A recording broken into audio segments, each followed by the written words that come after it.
Alright, you guys are back for round 2. I'm super excited. This video shouldn't be as long because now we know about our postulates, so this will go a lot faster.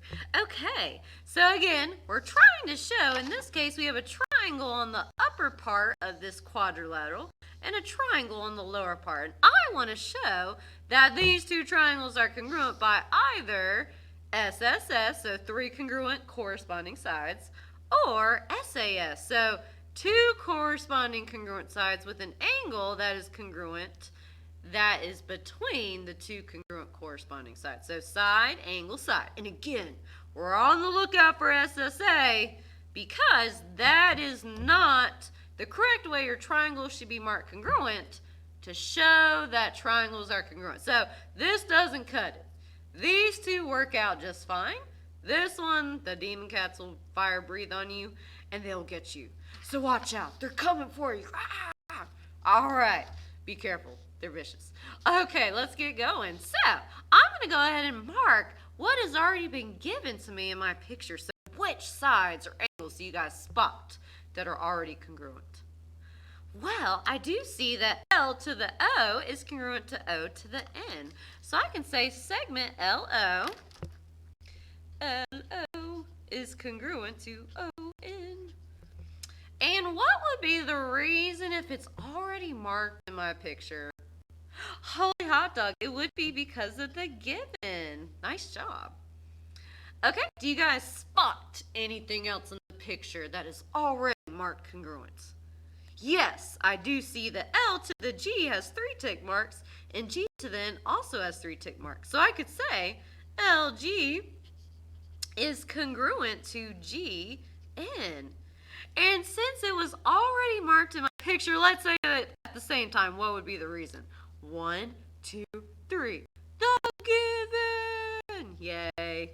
We said it like at the exact same time. So jinx. You owe me a soda.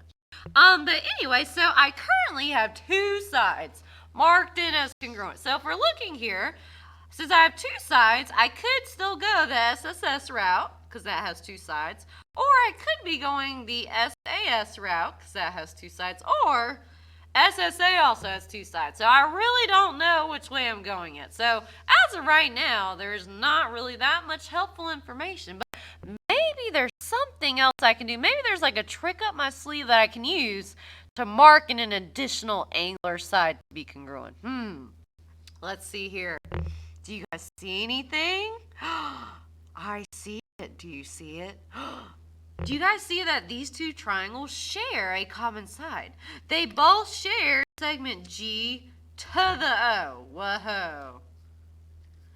This triangle has GO in it as well as the bottom triangle. So I can say that GO is congruent to GO. And what is that thing called if you say something is congruent to itself or that has a shared side? That would be the reflexive property. So they're congruent by the reflexive property. Holy hot dog, right? All right, and now I need to know, because all these postulates up here require 3 things to be congruent. So currently I have 3 things marked in my picture. So I need to know if I have enough information now to show that these 2 are congruent. Let's see. Let's see what I have marked in my picture. Well, I'm going to trace around my shape in the top one. I see a side, and then I see another side marked congruent. And if I keep going, I see another side. So how do you guys think this triangle is marked as being congruent? It is using the S to the S to the S postulate. This one is marked as SSS. So if I'm going to use SSS, this bottom one should also be marked as SSS. So let's see what happens. Let's see. Okay, if I trace around my triangle, again, I kind of list what I see as I go. So I see a side. I keep tracing around. Next thing I see is another side marked congruent. Then I keep going. And the final thing I see as congruent is another side. So these also have the side marking. So this triangle is also marked using SSS. Whoa! So both of my triangles have 3 corresponding congruent sides, which means the triangles are congruent by SSS, which is really exciting. Okay, so I'm going to lastly write my triangle congruency statement. Okay, I'm going to name the top triangle. If I can name it in a cool way, I want to, because naming things with funny names are way better than just your generic A, B, C. So let's see here. I can name this triangle log. That's pretty cool. So triangle L to the O to the G, triangle log, is congruent. Let's see again.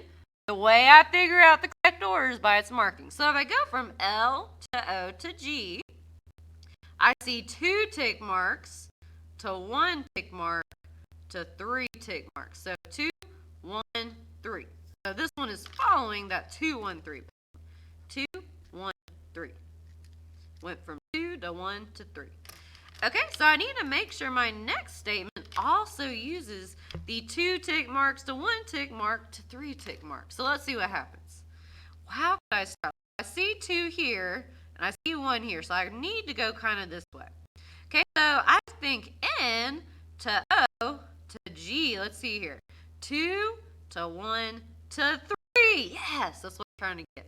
So triangle LOG is congruent to triangle NOG.